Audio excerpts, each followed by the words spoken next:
Hello, good morning. My name is Eva Moraga. I'm the founder of this POR and PARA.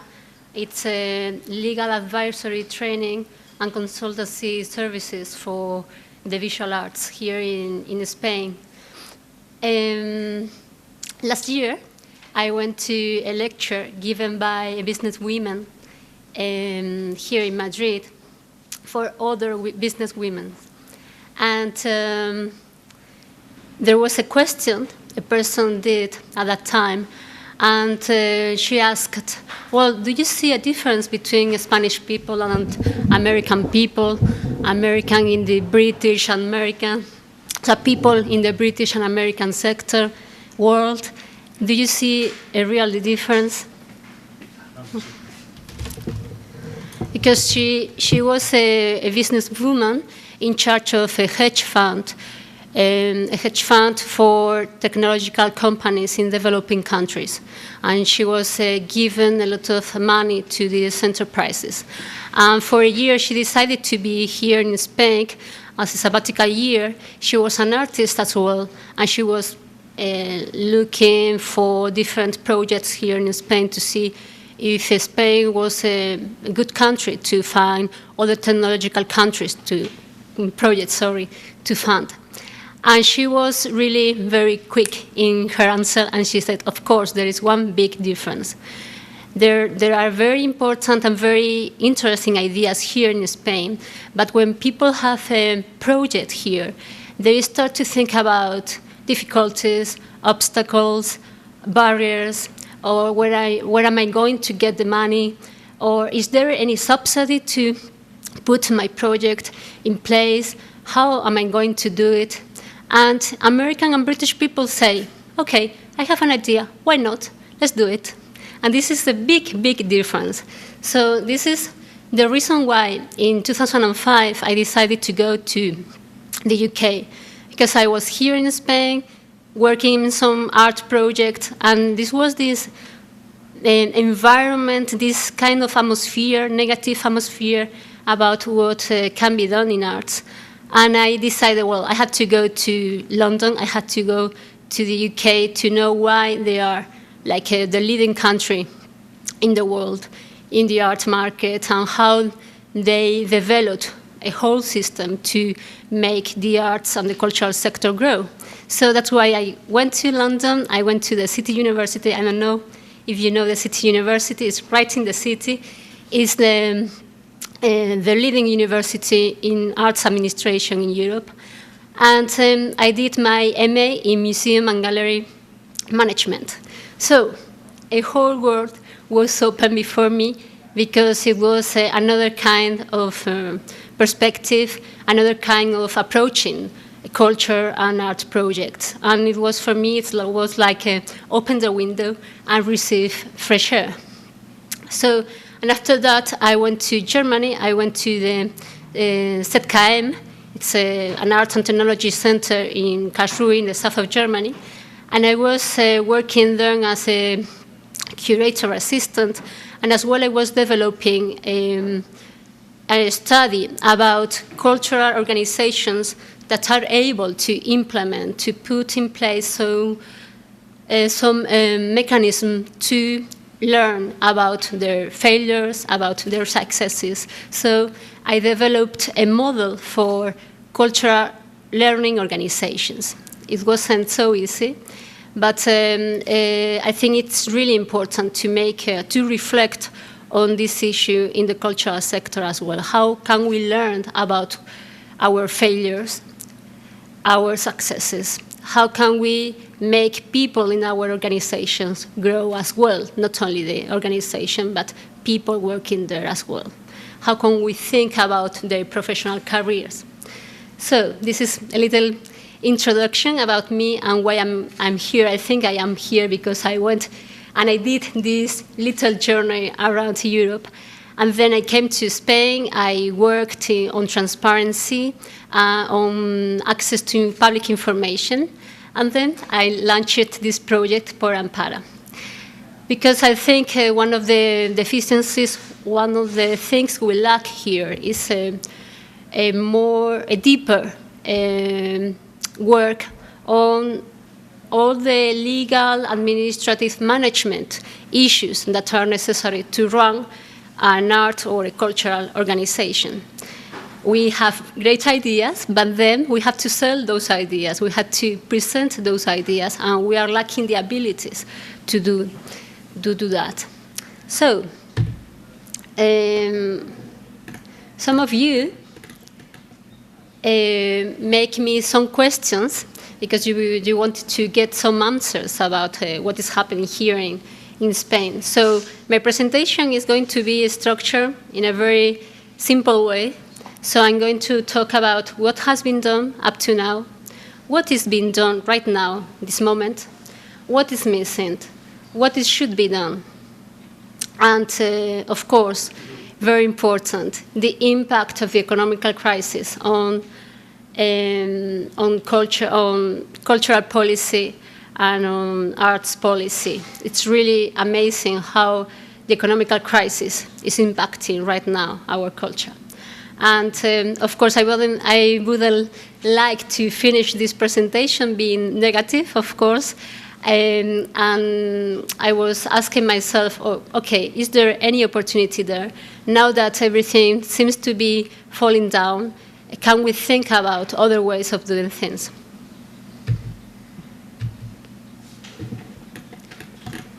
I work with my Mac, and then I exported the file to PowerPoint, but it didn't work. So now it's a PDF. So sorry for this pedestrian way of doing things.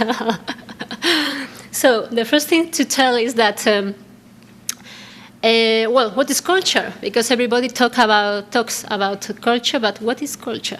And in fact, in our country, we don't have any definition of culture. In fact, our Ministry of Culture has recognized a lot of times that we have an open concept of culture, so everything can be included in that concept. So now that cultural industries are a priority for our government, they have put together with the traditional arts, like performing arts, visual arts, cinema, music, books, and press, they have included as well other things that they weren't considered part of culture some years ago, like, for example, the digital content industries, multimedia, design, fashion, architecture, even video games.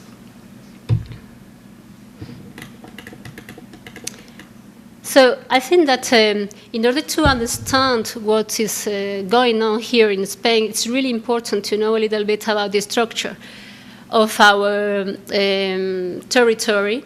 We are divided in 17 autonomous communities. And this would be compared to the 4 parts of the UK, the Northern Ireland, the Wales region, Scotland, or Wales, not region, sorry, Scotland and Britain. We did a kind of, it's really difficult to make a comparison between political regimes, but I know that in Britain, you had talked a lot about devolution of power to Scotland, to Wales, to Northern Ireland. Well, we did this kind of devolution system through our constitution in 1978. The dictator, Francisco Franco, died in 1975, and we adopted our constitution in 1978. And in the constitution, we set up a system to distribute power among the state, the autonomous communities, and the autonomous communities, sorry. So all these autonomous communities, all these regions, they are not considered to be a state. There is a huge debate. We are not a federal state, but we are becoming a federal state little by little. They have a lot of power in different issues. They are divided as well in provinces. And this is really something important because all these different levels the public authorities at all these different levels are going to have power on culture, are going to have different competencies, very important competencies on culture. And this has a white and a black side, a yin and a yang side, a negative and a positive side. It's very positive because there are a lot of public authorities that are in charge of and that are concerned about culture, and they are thinking about how to promote culture in Spain, how to promote arts projects, how to develop a cultural tissue in Spain, but at the same time, there are overlapping policies, there are overlapping goals, there is like a kind of maze, a terrible maze, and when a person tries to set up an art project, a cultural project, it's really difficult to know in which direction they have to look at. So the preamble of our Spanish Constitution says something that is really, really beautiful, and I think our politicians forget very often, is that the Spanish nation proclaims its will to promote the progress of culture and of the economy to ensure a dignified quality of life for all. So the progress of culture is put before the economy. Isn't it really beautiful? But, well, this is, as we know, this is really, we should change the order. Promote the progress of economy and perhaps of culture, if we like. So, and culture appears in different parts of the Constitution. In the first part of the Constitution, we see something that is really important. Public authorities should facilitate participation of all citizens in cultural life. So it's both public authorities should put all their effort to facilitate participation of all people, not only the artists, but public as well in cultural life. And in the Constitution, there are some principles that are governing as well the economic and social policy. And some of them are, for example, that the public authorities shall promote and watch over access to culture and preserve and promote the enrichment of the historical, cultural, and artistic heritage. So these principles should govern the economic and social policy. That means that public authorities should have always in mind culture when they draft their policy in the economic, the financial sector, the social sector. As we know, this is not happening, not always. So the section 149, this is really a very polemical section in our Constitution because it's where the competencies among the state and the autonomous communities are distributed. So there is a list of state competencies that only the state has the power to rule over those issues. So these are, for example, legislation on copyright and industrial property, the protections of cultural and artistic heritage, national museums, national libraries and archives, and of course, something that is really important, is the coordination among the autonomous communities. They will have power on culture, for example, regional museums, regional libraries, conservatories of music, archives, but they should be coordinated. And this is one of the deficiencies that every association of professionals in the cultural sector is always pointing out, really. There is a lack of coordination between authorities. Please coordinate your policy because it's not working right now like this. And another important thing in that section 149 is that the promotion of culture is an essential duty, an essential function of public authorities and the state. So it's essential. The word is essential. So let's not forget it. So if you come here to Spain and you say, okay, what are the public authorities that are in charge of culture?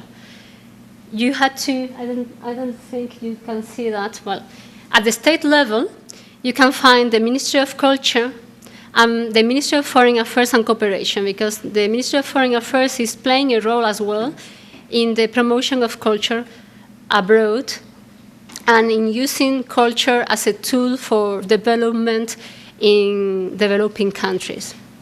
At the regional level, you find the culture department of the autonomous communities. At the provincial level, you find Diputaciones Provinciales.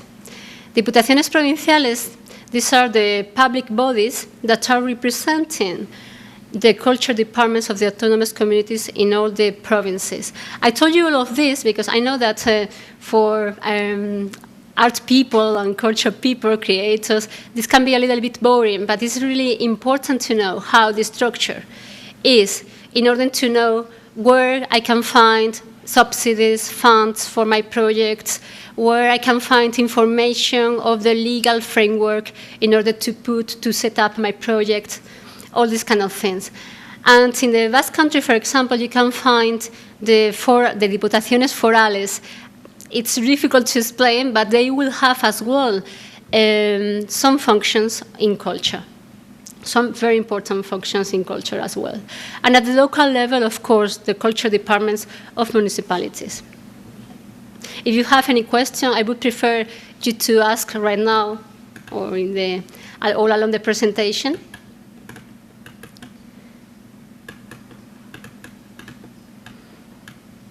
So, in our Constitution, what is said is that all the competencies that are not included in this list of exclusive competencies of the state can be absorbed by the autonomous communities.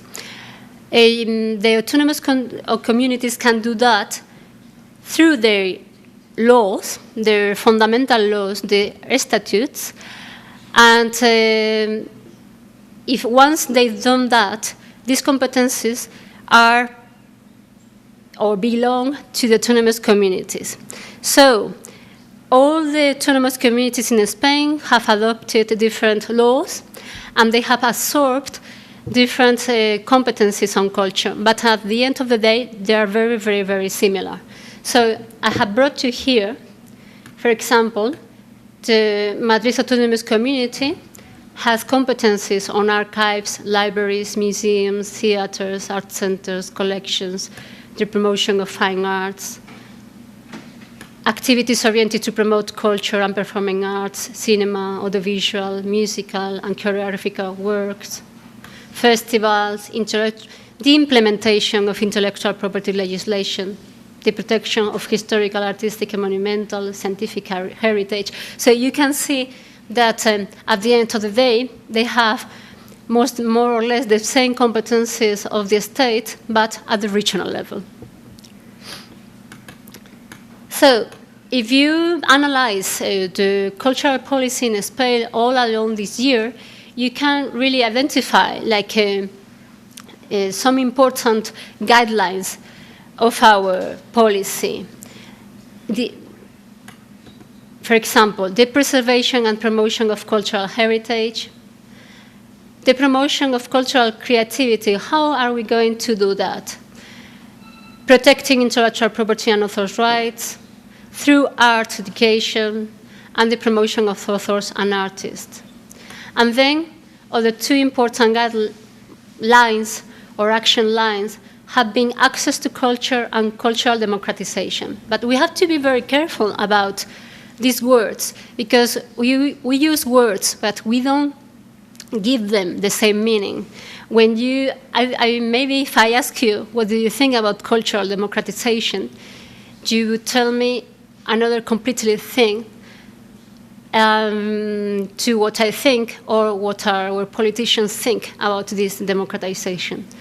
because access to culture seems to be okay if I am a citizen and I would like to express myself. I should have all the tools at hand to be able to create, to express myself.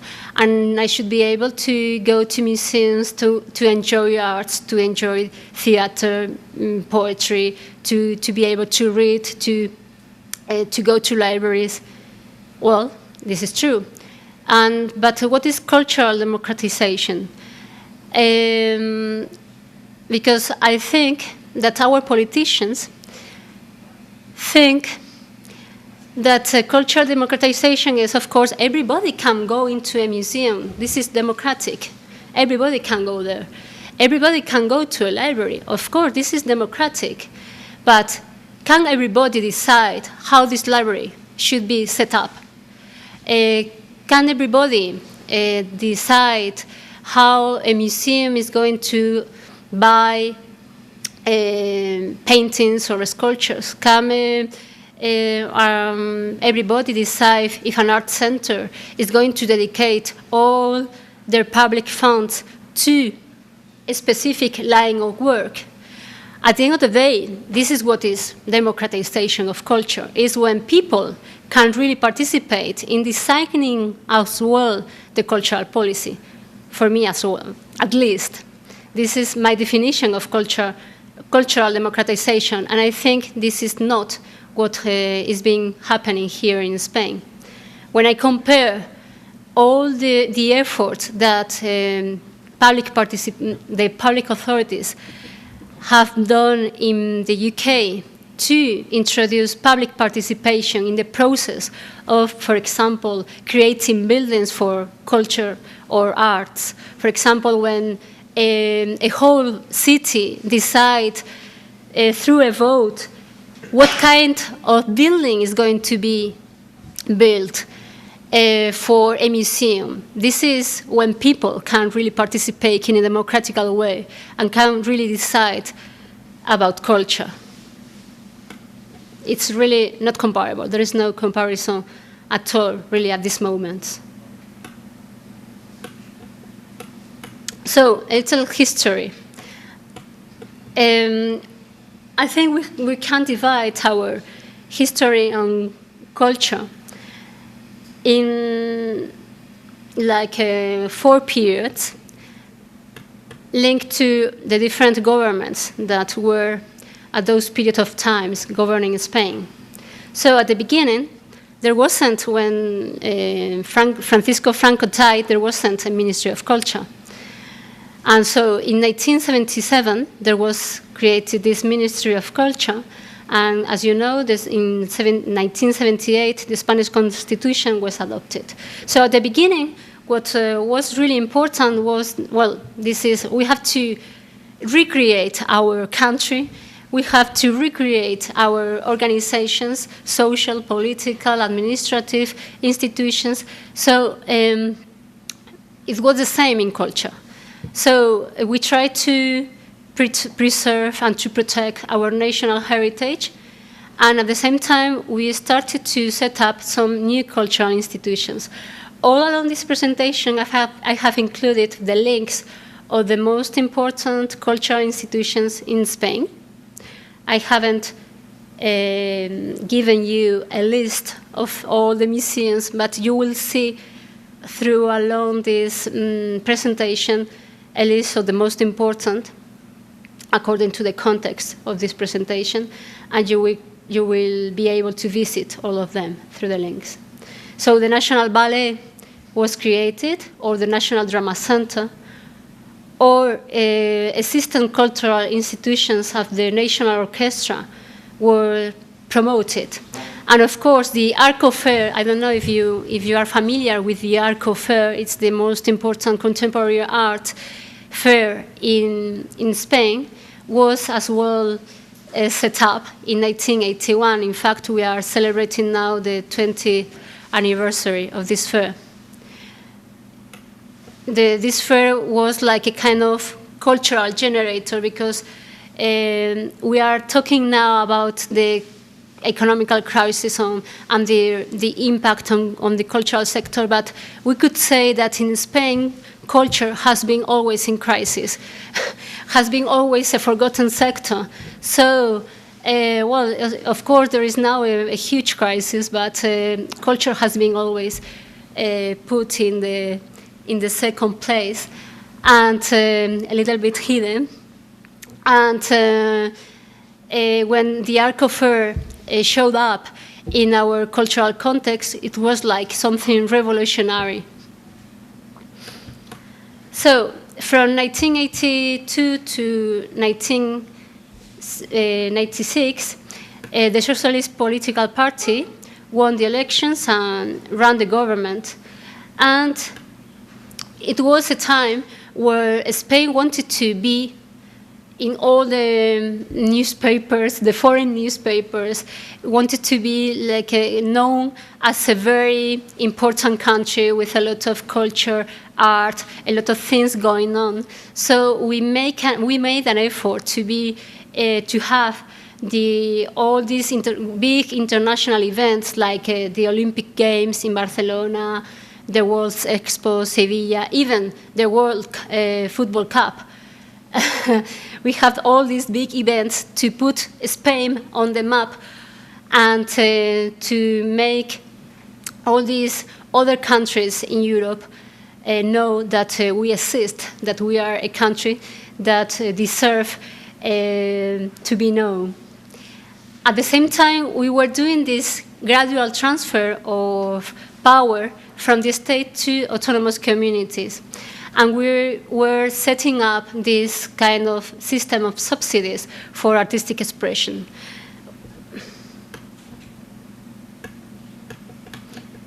So you can see like different examples of different institutions, museums, concert halls that were created at that time. For example, the National Company of Classical Theatre, the National Museum Reina Sofia, the National Museum of Roman Art, the National Music Auditorium, the Cervantes Institute. So it was a time where we wanted to, we knew the lack of institutions, public cultural institutions in Spain, and we wanted to create the needed infrastructure to develop culture and to promote culture, even among our citizens, not only for foreigners or visitors. I have written the names in Spanish and in English, depending on the institution, because some of them, they present themselves in English when they speak in English, other times they present in Spanish because they want to keep the Spanish name even in the English language. So you will see that you can check all these links by yourself. So in the period from 1996 to 2004, it was the popular political party, the Conservative Party, who was in the power. And there was a change in the cultural policy, because of course, always for our politicians, the main priority is to have boxes to put art or to put culture, to make culture happen. But sometimes they forget how this culture and art can happen as well. It's not, maybe we don't need so many boxes, we need more support, more kind of financial and economical support, more training support than so many boxes. But either the Socialist Political Party or the Popular Political Party think the same. We need to have buildings because this is the way we present ourselves like a state, a country, or a region important and relevant in the cultural sector. So, very important at that time, there was the renovation of different auditoria, museums, archives, and libraries. There was this idea of having an art walk, the Paseo del Arte, with an extension of the Prado Museum, the National Museum of Reina Arte Sofia, the Arte Reina Sofia, sorry. And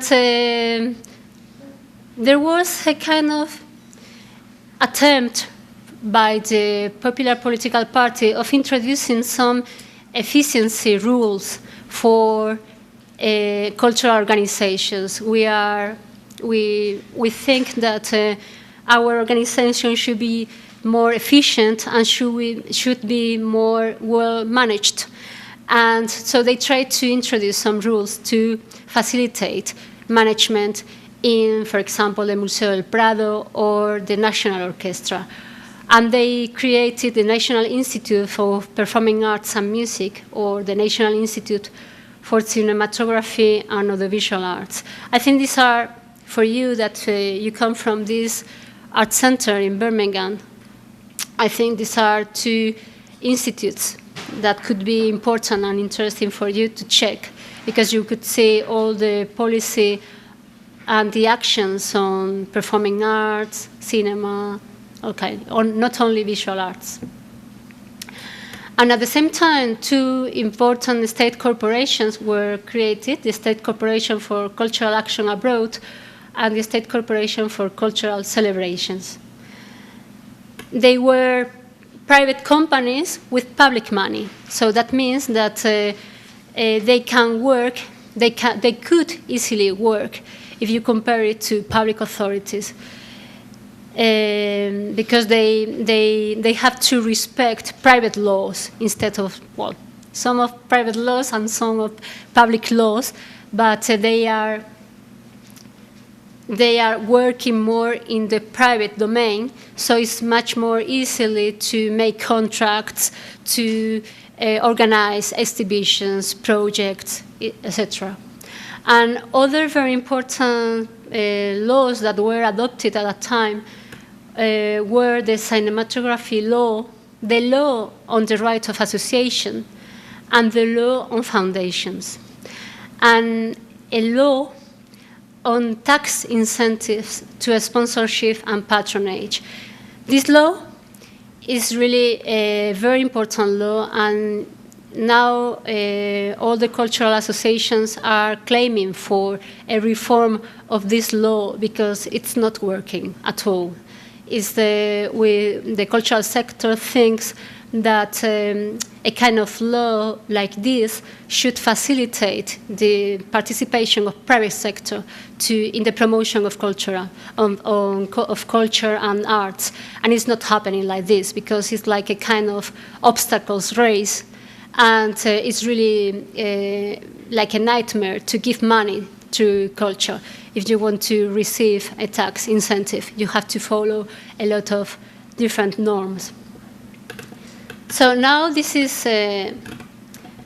was in 2004. The government changed again, and the Socialist Political Party came to power. And this is now the structure of the Ministry of Culture. You can see there is three main action lines: the cultural industries and policy, the fine arts and cultural properties line, and the books, archives, libraries line. And then there are some autonomous and public bodies which are really important in the visual arts and in the cultural sector. Like I told you before, the Reina Sofia Museum, Prado Museum, the Institute of Performing Arts and Music, or the Institute of Cinematography, or the National Library, and the Cultural Infrastructure and Facility Management Body. Well, I don't know if all the people here know that Sampat is an art center. Well, maybe they will talk later a little bit about them.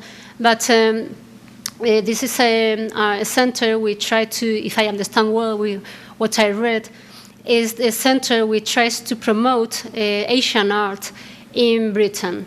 So it's not only visual arts, they are promoting as well dance, theater, performing arts in general.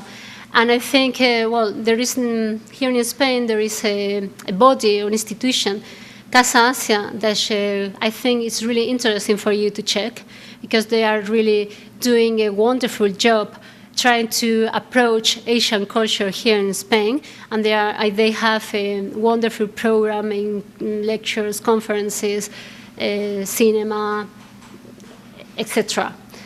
Well, the Ministry of Foreign Affairs and Cooperation is doing as well, because normally when we talk about culture, we tend to forget that the Ministry of Foreign Affairs is doing a very important job, is playing an important role in the cultural sector as well, because for a long time it's been in charge of promoting culture, Spanish culture abroad. And in a certain way, it has been using as well culture as a tool for developing countries, trying to promote Spanish culture in developing countries to help culture there to develop in a very complicated way. And this is done through the Spanish Agency for International Development Cooperation. And I would like to talk a little bit about something that is happening right now. Because, well, apart from the fact that I was working there for a little while, I think it's really important what is happening in this moment regarding the cultural policy of Spain abroad. There used to be the State Corporation for Cultural Action Abroad. You know about it because I told you about before. The State Corporation for Cultural Celebrations and the State Corporation for International Exhibitions. Well, in April 2010, and due to this economical crisis, our government decided to adopt an agreement on rationalization of public corporations. What does it mean? That means that we have to save money, we had to reduce the number of public authorities and private companies that are working in different domains. We have to reduce the number of civil servants, the number of employees working on those institutions. So we had to merge different companies.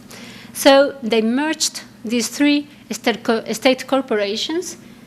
In fact, two of them were absorbed by the State Corporation for Cultural Celebrations, and they changed the name, and now it's called State Corporation for Cultural Action. It's really, nobody knows how this is going to work in the future. In fact, it's really amazing if you try to follow the path they are now creating. You can see that on one hand, they call themselves a State Corporation for Cultural Action. The name of the website is SECUEX. That means another thing. And then 1 week ago, 1 or 2 weeks ago, the president of the State Corporation for Cultural Action Abroad, they presented the legal brand of this company. And now it will be called Acción Cultural Española, Spanish Action, Cultural Action, ACE. Okay, this is the legal brand. So legal brand, one thing, the SECUEX, another thing. But at the same time, 1 week ago, they presented like a kind of advancement of the next plan for promotion of cultural action abroad. And this is called Spanish Arts and Culture in the USA. And this has got another website. And this has been presented as a kind of prototype of what is going to be in the future. So it's really a mess when we try to know what's going to happen.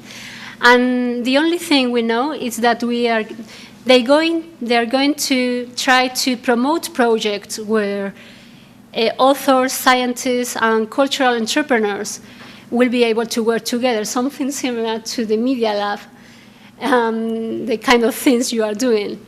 Or, for example, they are trying to integrate and coordinate projects of the different autonomous community on culture and arts. Or they will do exhibitions and events in order to promote Spanish cultures, ending in S. Now we are not Spanish culture, it's Spanish cultures at national and international level. So you see, it's really, for me, I think this is one of the key points, and you will see this is one of the most important requests that have been done through years by the artistic community, to have a real independent body able to promote Spanish art abroad in a professional way. And still now, we don't have it, and we don't know if we are going to have it. Of course, it's not going to be independent. That we know for sure. But what kind of work are they going to do? We don't know yet.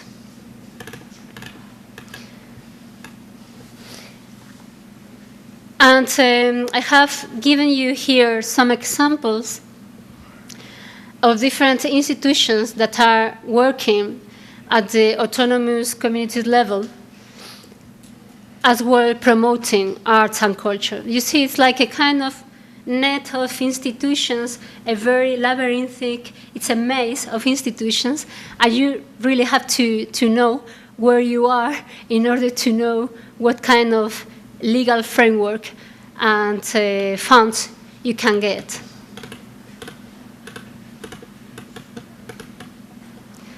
Of culture at that time, it was Carmen Calvo, and she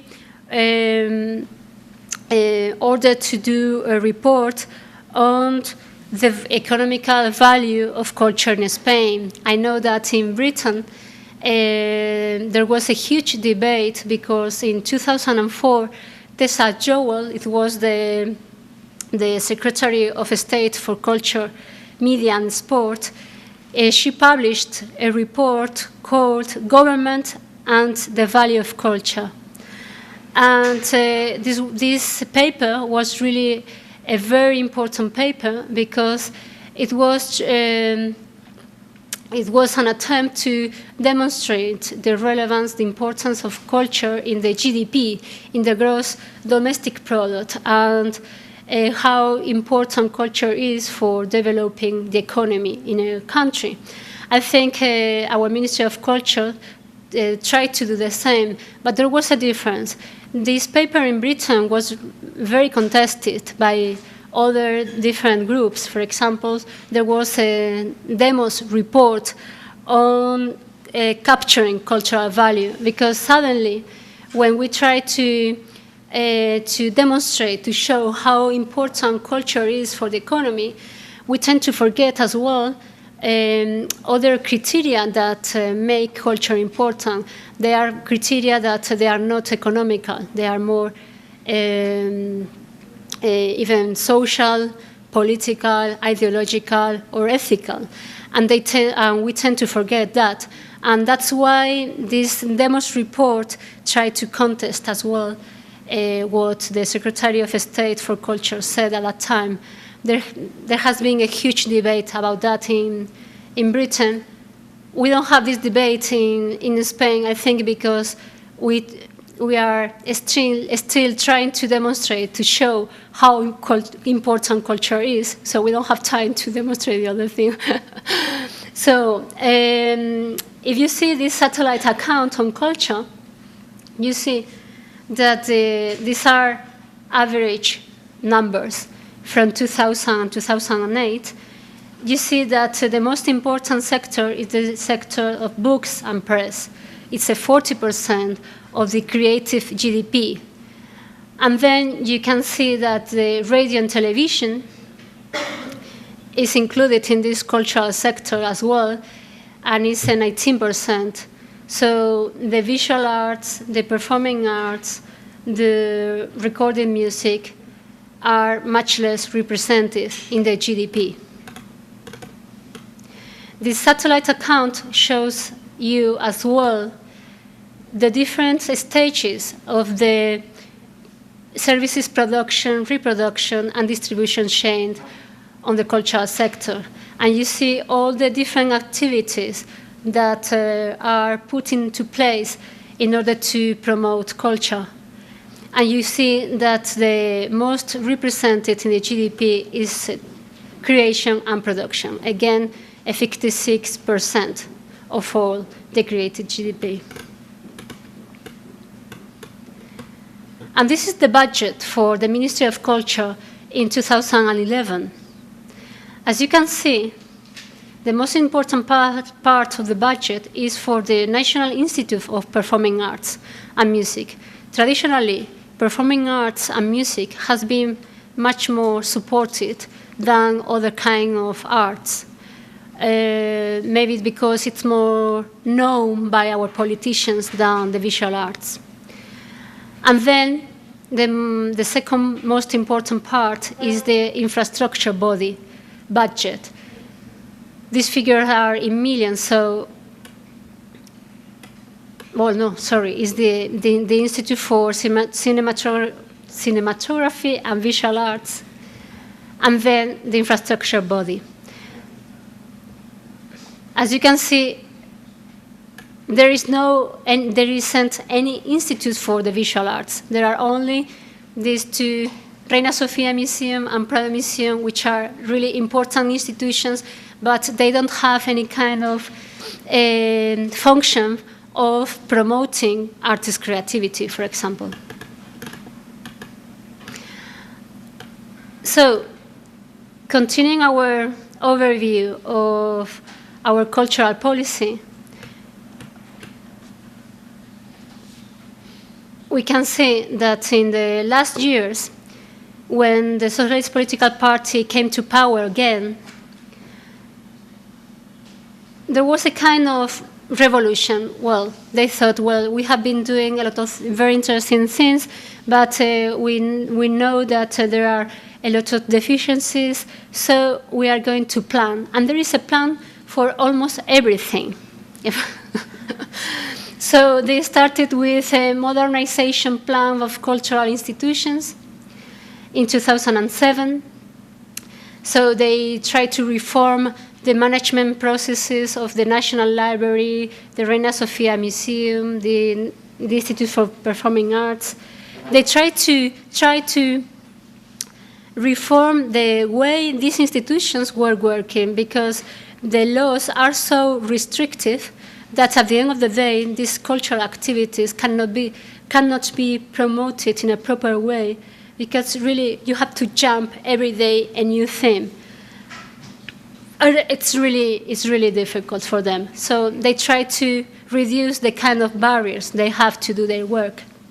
And then they drafted and adopted a plan of promotion of cultural industries. Cultural industries is going to be, and is a priority of our government in this period of time.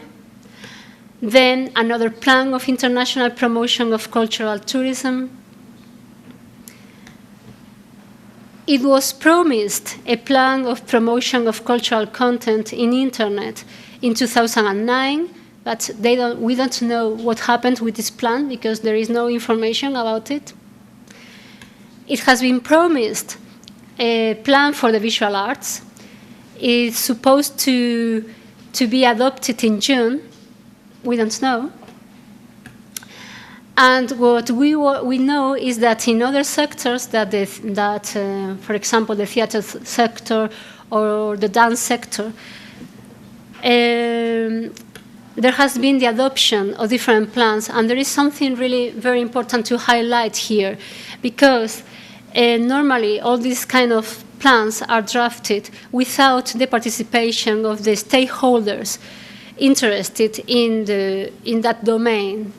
And now, for example, the National Institute of Performing Arts have tried to invite these stakeholders, these external experts in performing arts, theater, music, circus, to draft a plan by themselves, trying to find the general lines that would be useful to really promote and push the cultural sector in those domains. So finally they got these plans, and now they have to be put into action. And at the same time, I don't know, for you, I think it's really interesting because we have been dreaming about something similar to the Arts Council in Spain for years. And we know that, for example, in Britain, there is this arm's length principle where the Arts Council is an independent body. And this independent body is supposed to be free of political influences. And people who are really technicians of culture and art are distributing money, public money, but according to technical criteria. And for us, this is like a dream. Can we have some time in our lives? We will be able to see a kind of independent body like this. No. But at least there has been the creation of two similar, not comparable, but similar advisory councils on the sector of performing arts and music. And, for example, there is another artistic council for the National Auditorium of Music. And these councils are a kind of advisory body with people coming from these sectors trying to set up the main guidelines that should inform the action of these bodies. But we will see, because they have been recently created, we will see how they work in the future. I don't know what time is it. I don't know. Menos las dos. La una. Digo. So now in 2011, there are two main priorities: the improvement of citizens' access to culture and the development of economy and employment on the cultural sector. And what does it mean on access to culture? Well, our government is going to make an effort on the strengthening of online accessibility. I don't know if you are familiar with the questions someone from Sampat did. He asked me about what kind of technological policies have been introduced in the cultural sector. And this is one of them, is to promote and to facilitate online accessibility to cultural resources on the internet, as well the creation of artistic networks on the internet, and measures to disable people. And they are trying to, well, they have realized that one of the main reasons why culture in Spain is not developed as we expected, it's because we didn't pay attention to the business sector and to the training of our professionals. So now, in the last year of this government, they are trying to make an effort to set up a kind of program for ongoing training for professionals in the cultural sector. That means people should know about how to set up a business company, how to manage a company, how to create a management plan, a strategic plan, a plan of action, all these things that we study in cultural management, and all these things that are important in order to get money in the future and to make your company successful in the long term. So, as you know, there was, or maybe you don't know, there is a green paper in the European Union. It's called Unlocking the Potential of Cultural and Creative Industries. The title is like this Tony Robbins program, Unleashing the Power Within You. It's something similar to that, but it's a paper drafted by the cultural and creative industries in Europe trying to contribute to the Europe 2020 strategy and trying to integrate the cultural sector in all the actions that the European Union is undertaking for the future years. This is a graphic where you can see the creative GDP in 5 of the most important countries in Europe. So you see that UK is almost doubling the VA, the value added by the cultural sector to the GDP. For example, and for the creative employment, people working in the cultural sector are almost double in the UK than in Spain.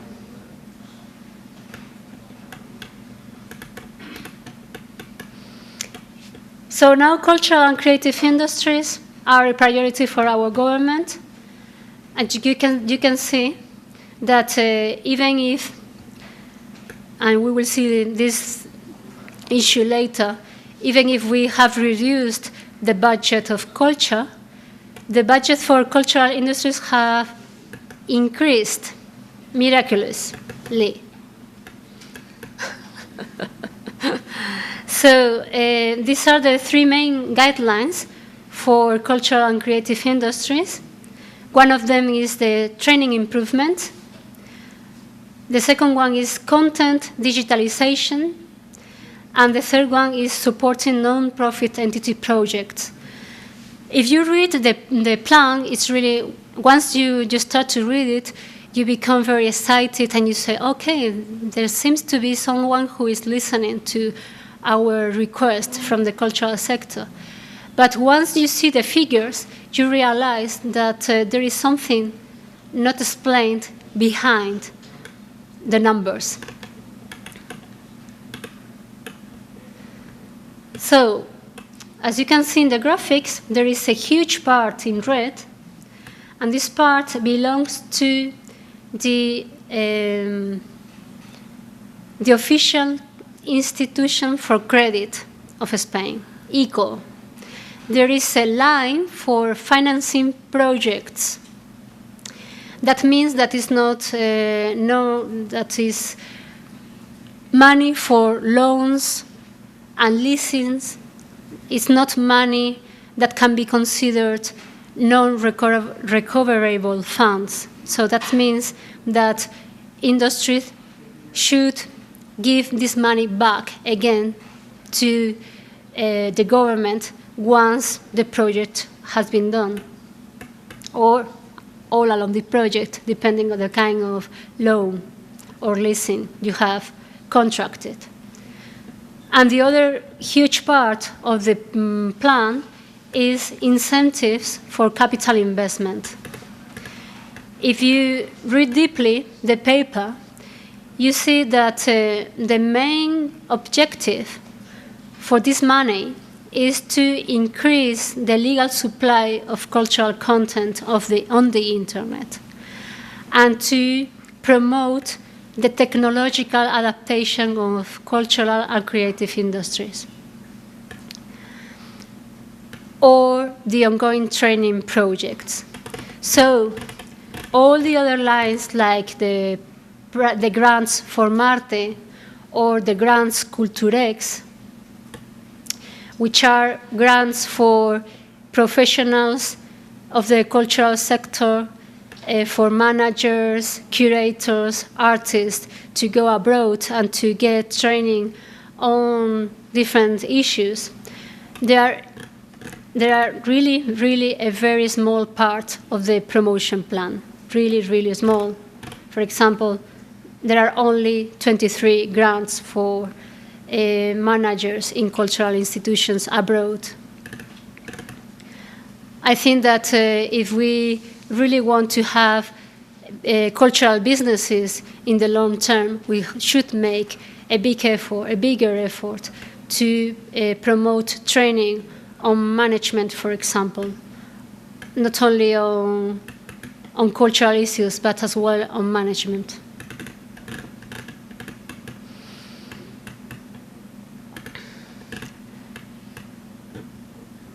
And I would like to tell you now about something that is called the cultural 1% in Spain. This is something that is very known in the artistic sector because it's money from public projects that are financed completely or partially by the state. And when these projects are, for example, if they want to build, or I don't know, for example, a huge infrastructure, a huge road from Madrid to the south of Spain, imagine, 1% of this project should be dedicated to preserve our cultural heritage or buying or commission the work of an artist and a living artist. However, all this money, and it's a huge amount of money, it's almost always dedicated to the renewal, the reform, the redecoration of buildings, cathedrals, all this type of things, and not for the promotion of living artist works. And this has been a claim from the artistic sector for years, but they have not been listened until now. And I'm sure during all the time you will be here, you're going to hear about something called El Canon, and all the different actions that our Ministry of Culture is taken in order to protect intellectual property. Thank you. Intellectual property. And there is a huge debate. It's not our issue today, but you will hear a lot. Our Ministry of Culture has decided that intellectual property is a priority for them, and the protection of authors' rights and the promotion of respect to authors and artists and cultural products must be a priority. And they have developed different plans and different documents and different actions and different laws to try to protect intellectual property. And it's really a big issue, and I think that the problem is that we need leadership in our Ministry of Culture. We need leadership in our government. We need cultural leadership. And what is leadership? Leadership is to have a vision about the future we want to create by everybody. All of us are going to create a future. What kind of future are we going to create together in culture? And our leaders, our cultural leaders, should have a vision. From that point, we should be able to draft and to find solutions to make compatible, to find a balance between access to culture and the protection of authors' rights. The problem is that we don't have that vision. And we are not understanding the cultural trends right now and in this domain. And I think our government is only listening to one sector. It's not listening to what is happening, what is going on, and it's not envisioning what is going to happen in the long term. We need a kind of gurus, cultural gurus, of what's going to happen, and to try to set up a structure to facilitate what is already happening and what is going to happen later. Because all the papers you can see here are always dedicated to prevent crime. It's always trying to prevent delinquency, crime in the cultural sector, trying to avoid damage to the economical cultural sector, trying to, instead of thinking about what is happening, why people are using cultural products freely without thinking about the price of culture, why this is happening. I think this is the real reflection we should be doing in this moment. Some people are doing this reflection, but our politicians are not listening. So I think we should stop here for a little while, 10 minutes or something like this. If you have some questions. I was thinking when you talk.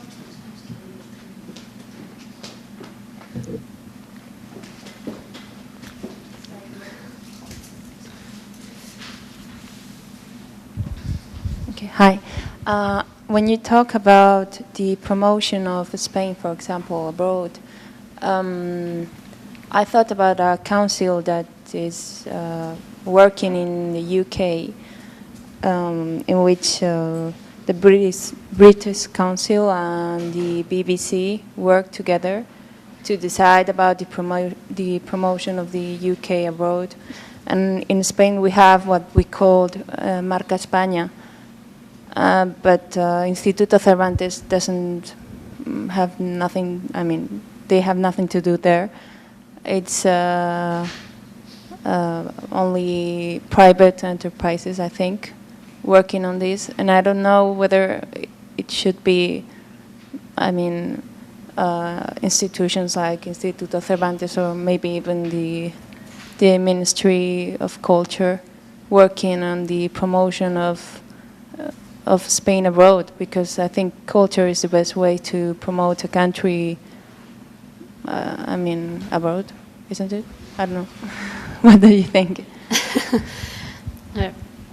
When the State Corporation for Cultural Action Abroad, SEACEX, what's the name of this state corporation, was created, it was more a state corporation for the promotion of Spain through arts and culture. And the cultural sector was claiming for a body which tries to promote arts and culture per se. And this is a huge difference. This is the vision of a politician and the vision of the artistic community. Sometimes you can find a balance, but you should be very careful to try to find a proper balance between both of them. Of course, you can promote Spain through culture and arts, because culture is us. But at the same time, if you only have this kind of vision, you forget what is really needed by the cultural community. So, for example, if you think about promoting Spain through culture, you organize exhibitions of Spanish art abroad, contemporary art or historical art. Not necessarily contemporary art always. But you don't think about ongoing training for artists who try to promote their work abroad in other countries. You don't think about having plans of showing to curators and cultural managers in Europe about the work of our artists or cultural producers. You don't think about having a kind of grant program to promote, I don't know, different abilities for artists, like talking in public, public speech, these kind of things, or management. So it's really important to have a clear vision of what you want to do in order to structure this cultural policy abroad.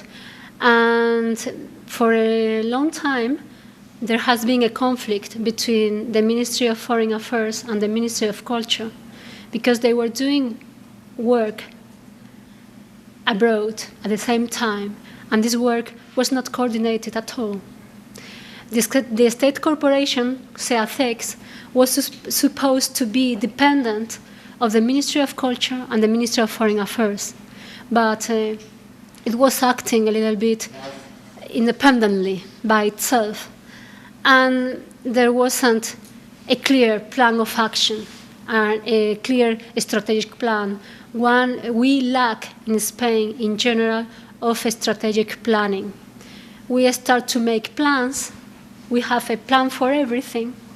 For small sectors, we don't have a general plan that works as an umbrella to put under that umbrella all the rest of the plans. And it's always happening this, not only in arts, but in other sectors as well. So it's true. I think that at least they are announcing that this plan on cultural action abroad that will be announced, I don't know, maybe this year. They are trying to make or to improve the coordination among different institutions. I don't know if it's going to be true at the end of the day. I've been working at the Instituto Cervantes indeed, and at the Center of Investigation, and we investigated about, for example, the possible relations in between ICID and Cervantes, because they are really doing something quite similar in the red de centros culturales of ICID and the network of Instituto Cervantes around the world. So I think they are trying, but...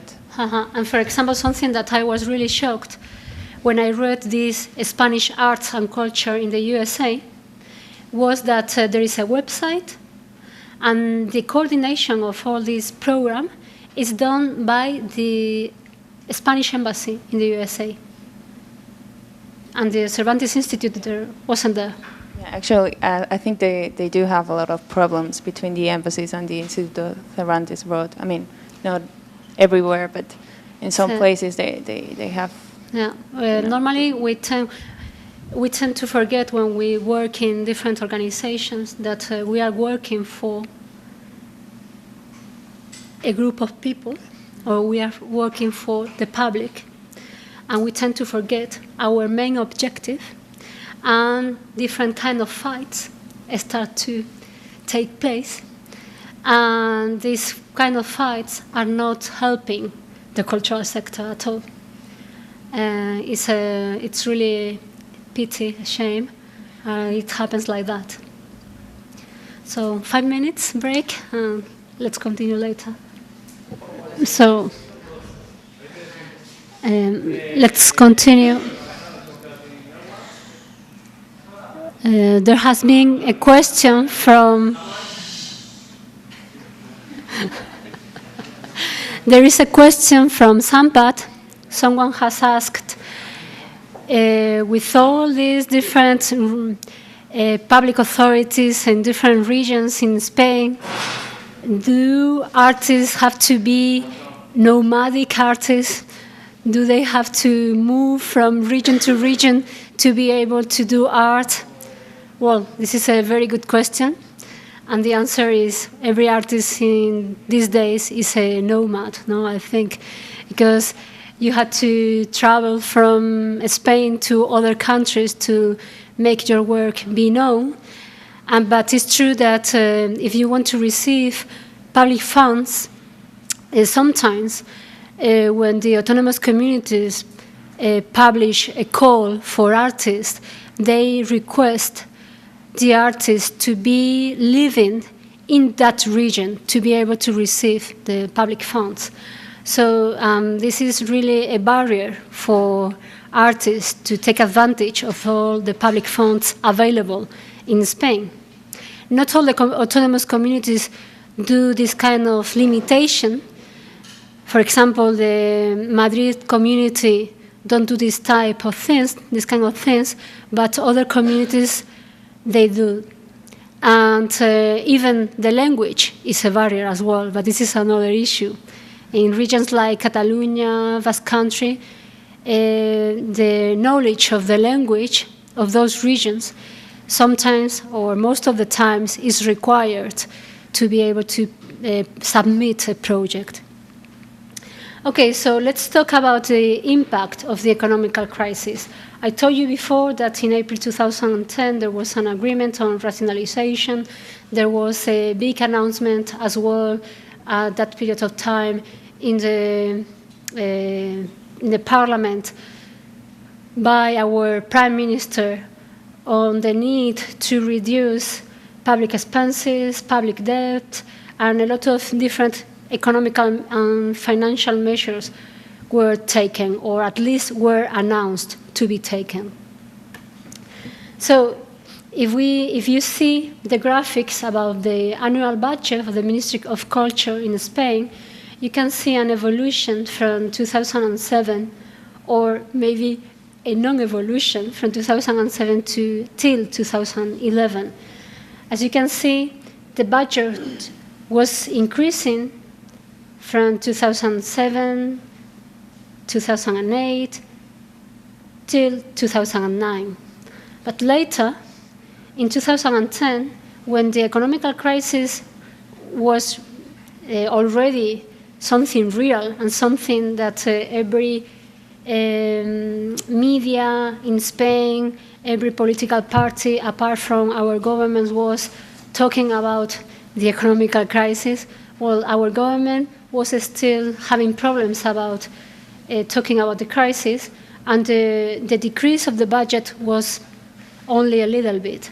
But later, this year, in October 2010 was announced the annual budget for the Ministry of Culture, and the decrease was huge. It was almost 14% of the budget was cut. Our Minister of Culture said that at least we only had a 14% cut. Other ministries had a 16% cut, so we should be happy. So if you see the different bodies that receive money from the Ministry of Culture, all of them have suffered an economical or financial cut, a budget cut, and the most, or the body who has suffered the most is the infrastructure bodies. That means that a lot of projects of buildings, museums, centers are going to be cancelled, postponed, or forgotten. For example, you can see here a list of different projects that have been cancelled or closed or postponed, and we don't know what's going to happen. For example, there is one which is going to be open here in Madrid. Is the National Center of Visual Arts, and you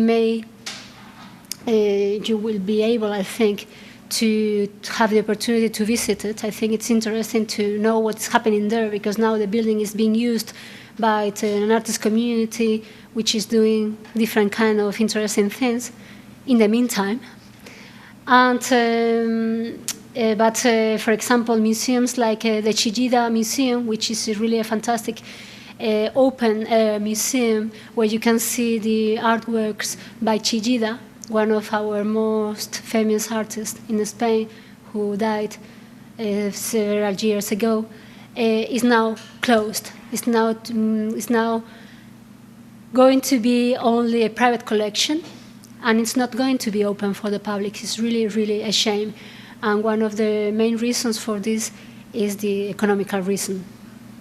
And the foundation, the family of this artist was able to get an agreement with the government of the Basque Country to make this museum continue. It's really pity. And cuts in museums and galleries budget, what does it mean as well? That means the decrease of public bodies' financial contribution to temporary exhibitions. And this is really something very, very, very influential and important, because there are a lot of artistic agents, independent agents, curators, cultural managers, artists, cultural producers that are working around all these museums, institutions, entities, bodies, and they are organizing different temporary projects, exhibitions, and now these temporary exhibitions are postponed, in the best cases, and cancelled most of the cases. So that means that the economical sources for all these independent agents have been dramatically reduced. And it's really, now it's really hard times for the arts and the culture. So for example, you see here the MUSAC has suffered a 20% cut. MUSAC is a museum of contemporary art in León. It's a very interesting museum. It's really interesting to visit the website and to see how they work. Or for example, the Center for Contemporary Art in Galicia, they have suffered a 40% cut. Really, 40% is like, it's really something that is really unbearable, I think. Or the Esteban Vicente Museum, it's a museum dedicated to abstract art, has suffered another 40% cut. It's really something amazing what is happening these days. Or for example, the Atlantic Center of Modern Art, they know that they have €0 for activities, so they only have money for core activities, that means for the staff and the permanent collection, nothing more. So at the end of 2010, there was a conference on culture where the most important associations, cultural associations, artistic associations of professionals working in these domains, gathered together in order to try to analyze the problems we have here in culture, and at the same time try to find or trying to propose some lines of action to our public authorities. The cultural sector is claiming for a plan of culture. It's been claiming for a plan of culture for years and years and years and years. We want a strategic plan for culture. We don't have it. And this is why, at least, they have drafted this paper in order to give some hints to our public authorities on what is really needed in culture. So what they found is what we have found all along these years. It's the lack of strategic planning and the lack of having clear, measurable objectives in culture, the lack of coordination among authorities and bodies, the lack of communication with external experts and stakeholders, the lack of public participation in defining policies, lack of transparency. When we talk about transparency in Spain, we have another meaning for transparency. In fact, I was working for several years in, as I told you before, in access to information. And why I was working there?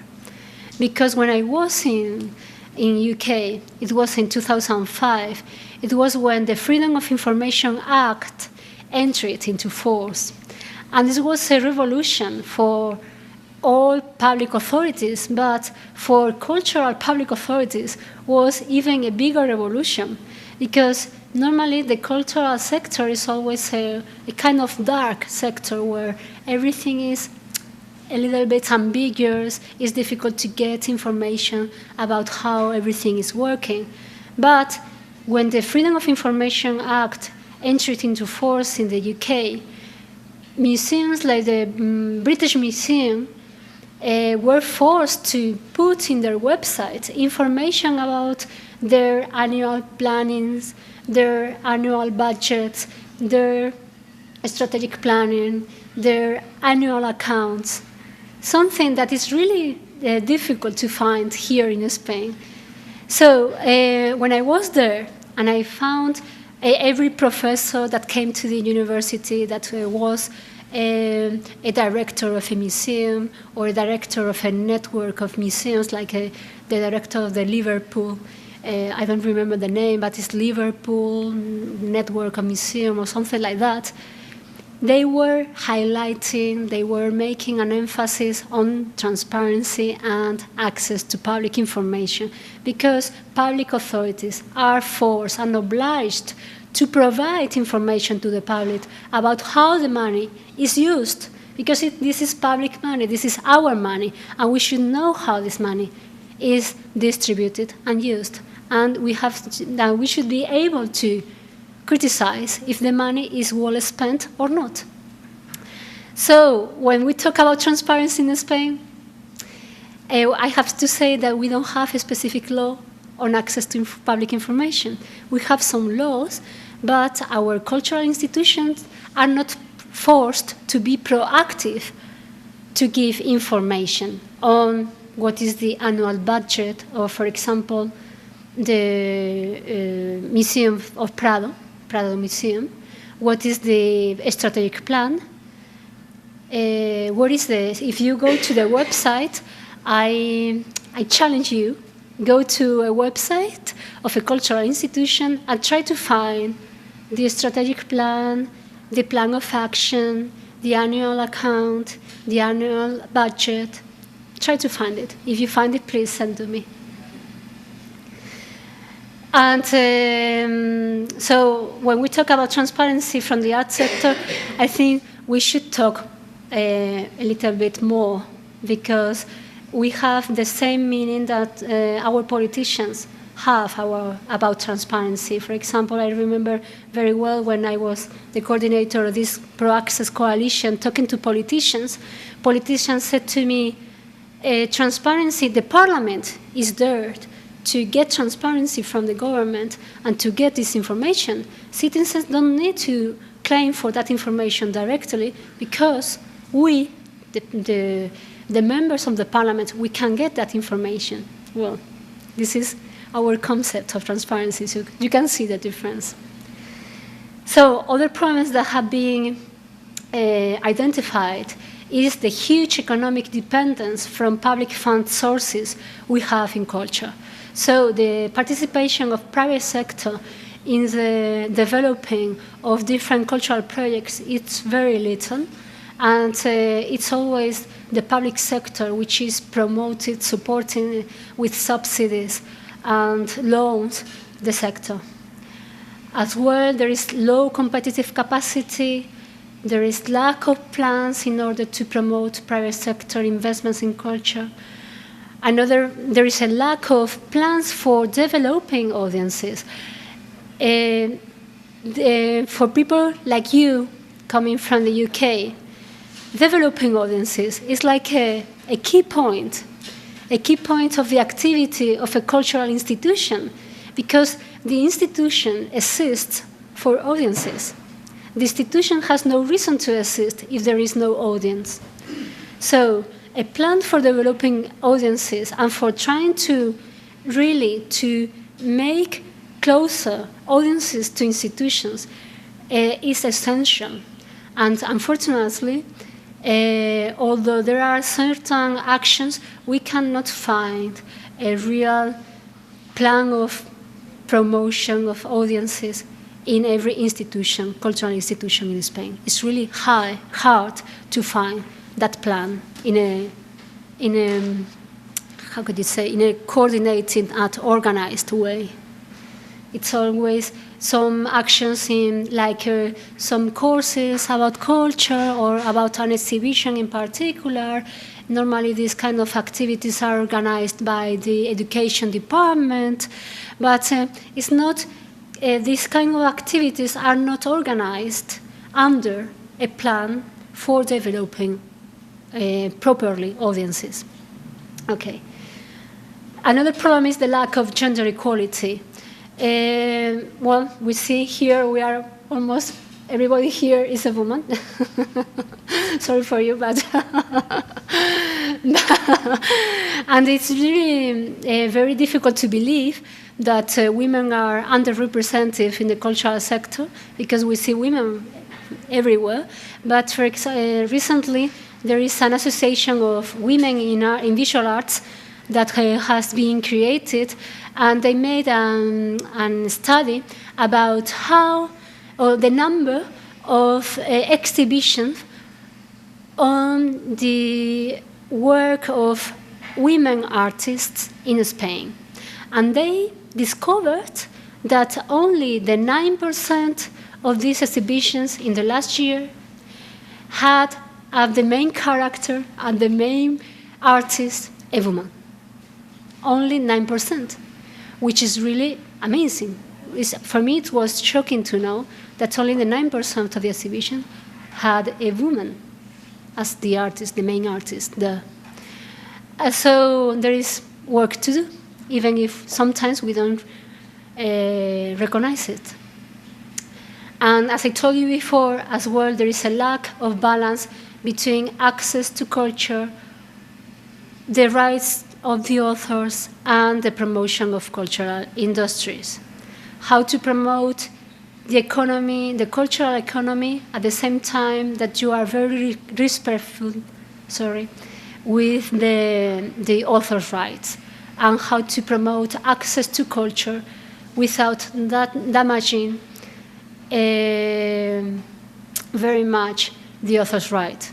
Well, this is, again, a huge debate. So what they are proposing is a stability of public funds for culture. We don't want to have this kind of movement every time we change the government. We are asking for a national agreement on culture, which should be given a kind of stability to the cultural sector in order to be able to make plans for the future, to have multi-annual planning, to reform all the system of culture subsidies is not helping. The subsidies normally tend to orient the market, tend to orient the structure, the cultural structure. So at the end of the day, instead of adapting the subsidies to the cultural tissue, the cultural fabric in Spain, the cultural fabric is adapting to the subsidies, and it should be it should be done in another way, just the opposite. Or, for example, they are promoting as well the change of the culture or the establishment of a cultural VAT, because right now, well, it's a little bit complicated to explain now the VAT in general in Spain, but for certain services, we are charging the 18%, and if you sell a painting, you have to charge this kind of VAT, of high VAT, depending on if you are a gallery or if you are an artist, you have a kind of VAT as well, and this VAT is considered to be very high, and it's like a kind of barrier to promote the creation of a stable cultural market. Another very big problem these days is late payment. Everybody I know is waiting for the payment from a public authority, a public body. Public bodies are taking a long time to pay the bills. So you can give a lecture, you can organize a project, you can organize an exhibition. You do the exhibition, and you wait. And you can wait for months and for a year to receive your money. So people are trembling, shaking their bodies. And they are requesting as well a new law on sponsorship and patronage, because I told you we need measures, for example, right now, to be able to get an incentive on taxes. You have to give money to foundations or associations that are declared of public utility, that are useful for. It's really difficult to translate. I don't know if you get the meaning. It's associations that are doing a kind of public service to all the community. And this declaration is a declaration by the government, and you have to follow an administrative procedure to get that declaration. So it's difficult to get that, and only a few number of associations, a small number of associations get this declaration. So there are a huge amount of cultural associations, artistic associations, that they cannot receive money for, they can if the businesses want. The problem is the businesses would not receive any deduction, any disincentive on taxes if they give money to a cultural association. So businesses prefer to give money to foundations, or these associations declare public utility. I don't know the translation.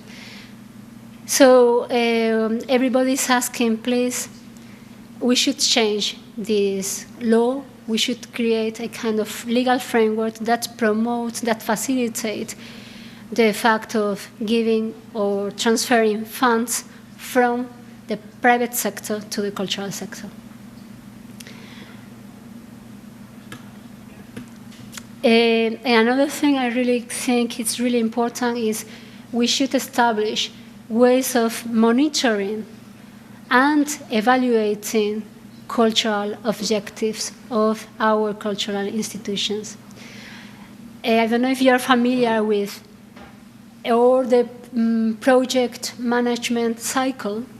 It's really important for UK cultural institutions, for example, the part dedicated to evaluation. Evaluation, it's at the end of the project, and normally it's very easy to forget to evaluate what we have done previously.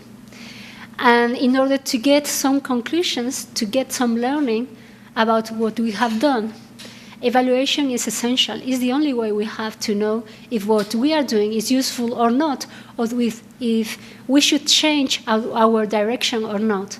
So the cultural sector in Spain is as well requesting this establishment of this monitoring system, evaluation systems for cultural institutions. And again, in February this year, a group of 5 important, this time, associations in the art sector, the Association of Art Critics, the Consortium of Spanish Art Galleries, the Institute of Contemporary Art, Women in the Visual Arts, and the Confederation of Visual Artists Associations, they gathered together, they worked together trying to draft a document to request measures for supporting the visual arts. And again, the deficiencies, the problems are the same. Lack of planning, lack of tax incentives, fall of public funding, delays of public payments, education on arts and culture in schools, in high schools, at the university. We need the development of really a base of citizens that know about culture. Otherwise, culture is going to die. It's not culture cannot be something artificial created by politicians. Culture is born in the roots of our society. And only if you know about culture and about arts, you will be interested maybe in, for example, giving money to promote them or creating by yourself. So they are urging the government to put into place these different measures. For example, as I told you before, this national agreement on culture and art, and they are requesting, I am a little bit surprised, because they are still asking for this independent body, and we know that something like it seems to be a dream. And they are, again, we have talked about it, moderation on budget cuts, prompt public payments, investment of 1% cultural percentage on contemporary art, etc., etc. So, as you see, the issues to reform, the issues to improve in Spain are the same. Someone from Zampat asked me about the freelance artist, about how to be an artist, a professional artist in Spain. What is the way? Which is the way? This is a very, very, very, very good question. Well, this is like an adventure. Because it's really the life of an artist, the life of a cultural producer, is like a roller coaster. So you can receive a lot of money one month, maybe because you are paid maybe a project you did 3 or 4 or 5 months ago, and then maybe you will wait 5, 6, or maybe a year or 2 years in getting more money. But if you want to be a professional artist, you want to be registered in the Social Security system, and you have to pay every month, even if you don't have any kind of income. If you want to receive later a pension for retirement, or if you, in a certain way, get unemployed. This is something that has to be discussed, because the system for unemployment for freelancers is really very difficult and very new in Spain. But at the same time, if you had to be to be a professional artist, you had to be a freelance, a declared freelance. So you had to register in the Social Security system. At the same time, you had to pay taxes every year, even if you don't have income. Well, there is a limit, a quantity and amount, but you have to be registered, and you have to fulfill certain obligations, certain administrative obligations. So at the end of the day, the artists decide not to be registered in this Social Security system, and the situation of our old artists is really sad. And this is something that has been explained by cultural associations to politicians for a long time, but we haven't received any answer. So they are claiming for reforming the Social Security system, in the taxes system, in the way the public bodies are coordinated, in the way the public sector can participate. But as well, there is a huge reflection on the way things work between the agents in the sector, because they have realized that there are things that are not working. There are things that are like habits, like the way we do things, because we did these things always like this, and we don't reflect on this. And we have realized that these things are in the basis of most of the problems we have. Like, for example, the lack of contracts. In the cultural sector, the contracts don't exist. It's really difficult to get a contract if you are an artist, even if you are a curator. I know some very, very famous artists, very old Spanish artists in Spain, who never signed a contract in Spain, even if they had exhibitions in the Reina Sofía Museum or in other institutions. I don't want to pinpoint any of them, but this is like the way we work. So I remember I attended a lecture organized by the Visual Arts Association here in Madrid, and there was the main gallery owners seated at the table, and I made a question, and I asked them, excuse me, can you explain how a young artist can approach a gallery to make an exhibition there? And they told me, oh, if an artist comes to our gallery, we know that this artist doesn't know anything about how the art market works. So we are not interested in him or her, because first, alternative contemporary art first as well, and suddenly I see a work, and I discover an artist, and I fall in love. So I fall in love, and I want to meet this artist. I want to have a relationship with this artist and set up this relationship. And of course, we don't sign a contract, because this is a bona fide relationship. So I told them, but in Spain we have a kind of contract for couples, for marriage. So even if you don't get married, or before you get married, you can sign a contract between a man and a woman, or even between two men or two women. So why in the excerpt don't you have a contract between a gallery and an artist? It's not something bad. It's something that can clarify a lot of problems that can show later. And it's a way of not only granting security, safety to the artist, but as well to the gallery owner. It's something good for both parties. And so, in fact, there had been a huge movement from the artist community to introduce different contract models to be signed by artists, by gallery owners, by institutions, art centers.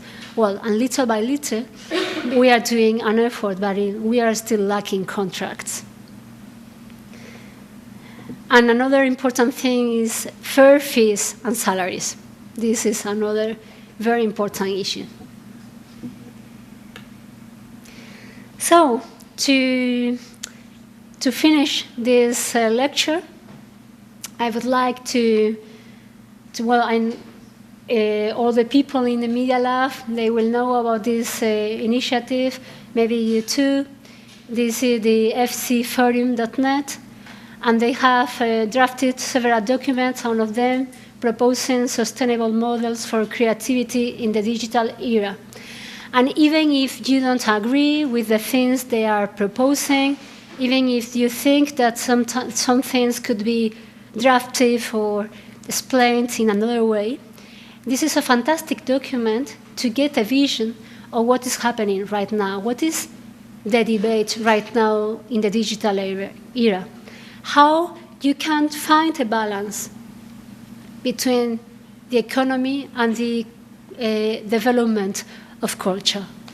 It's a paper I would like you to check. It has been signed by different associations, individuals, people working on the internet, even lawyers, people from different sectors, trying to show that other ways of doing businesses and creating culture are possible.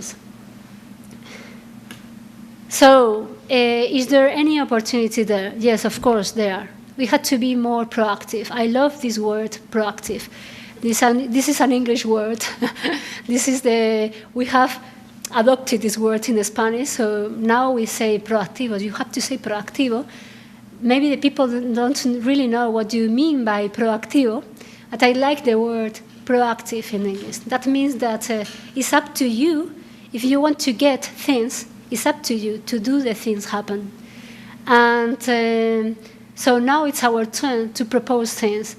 For me, I am a little worried about all these artist communities trying to propose things to the government.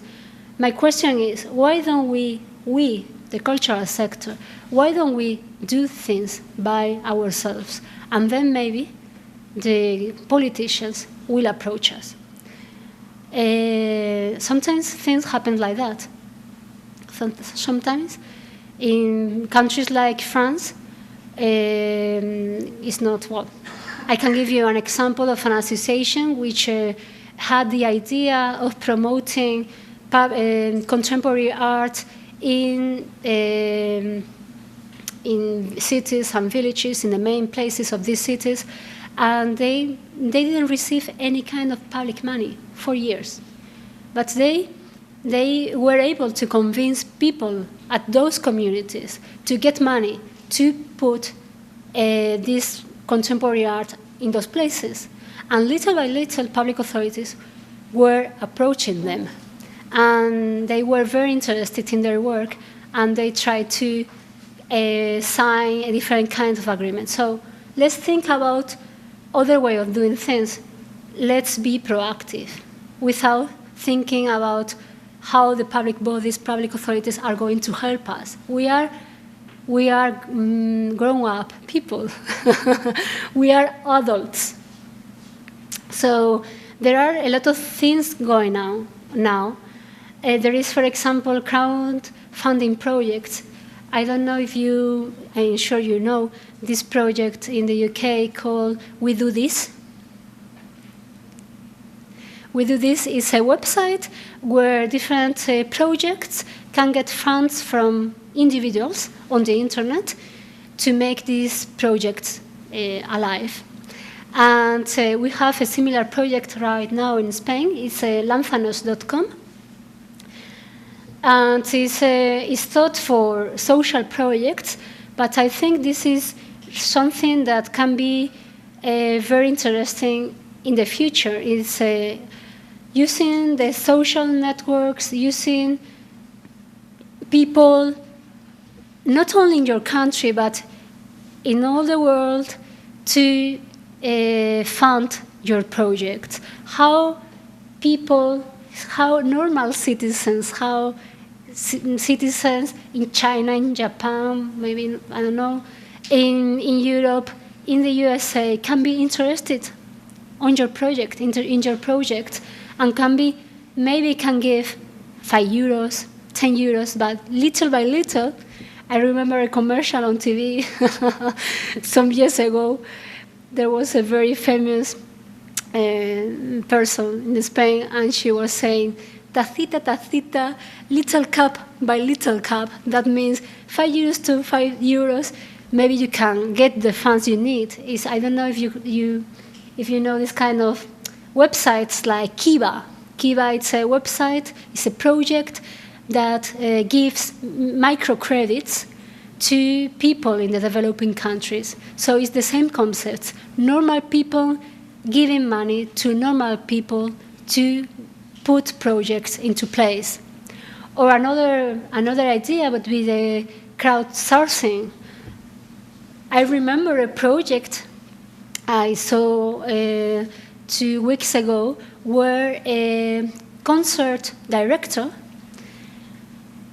or conductor, he invited musicians from all over the world to play different parts of a piece he had composed at the same time, simultaneously, from different parts of the world. So this is crowdsourcing. How can we get other people work in our project? Maybe they can contribute doing only one little part of the project, but at the end of the day, this is a collaborative project, and you can have people from all over the world having the same vision to get the same result.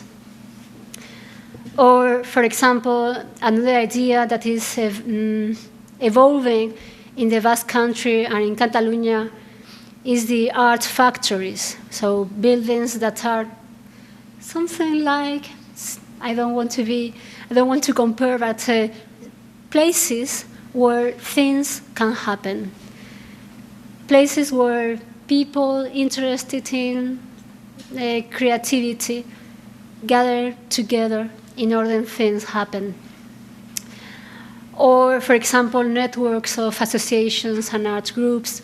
There is one that has been recently created by the independent art agents in Madrid that tries to put together a kind of different associations, small associations that are working in Madrid, doing different things, proposing different kind of projects that you cannot normally see in a traditional institution. Or, for example, why not to introduce culture in society? For someone coming from the UK, it's like, we are doing this in our country, but we have a lot of work to do still in Spain to try to make culture a part of the normal life. Try to make joint projects between people in hospitals, why not? People in other kind of, in technology, business companies, in schools, and to work with ONGs, social ONGs, political. There is a huge sphere to work on. So now I would like to finish this lecture with this recent project, No retalleu la cultura. This is a movement that yesterday, for example, they had a demonstration in Barcelona that means, please don't cut the culture. Please don't cut the budget of culture. And they have, I would like, I don't know, it's not working? I don't know, it's not working. So if you go to the website of No retalleu la cultura, you could see all the different logos that have been created by artists about this one, and it's really very, very, it's a lot of fun to see all these logos, because they have been really very, very creative in order to convince our politicians not to cut the budgets.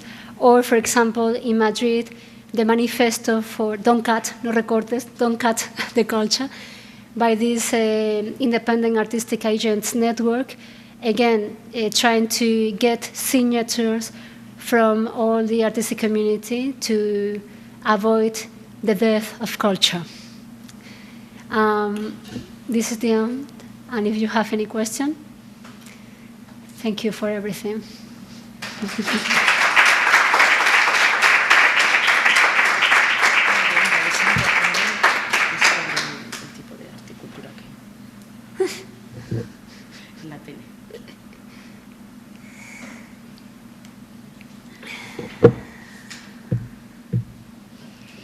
Well, the question is, what kind of art culture is shown on TV in Spain? Is it mainly popular work, such as opera, ballet? If so, is this art well attended in venues as well? I wouldn't call opera and ballet popular in Spain at all. It's a very good question. What can we see on TV in Spain? Really very little. It's a pity. We have had different programs on culture, very good ones, but they are always shown in the most difficult times, for example, at 2 o'clock in the night, or in the less important channel of the public television. And they are always changing the times. So sometimes you have this program on Tuesdays evenings, other times on Sunday. And normally the kind of things you can see are more related to visual arts exhibitions, sometimes theater openings, or some group of dance that have come to Spain. Normally, the culture appears on TV when there is something new that is going to be shown in a theater, or there is a cultural program, like used to be, for example, the Festival de Otoño, the Autumn Festival in Madrid, and the media inform about these events. But this is a request of the artist community. This has been another request of the artist community. Even they were requesting a cultural channel on TV, but we don't have it.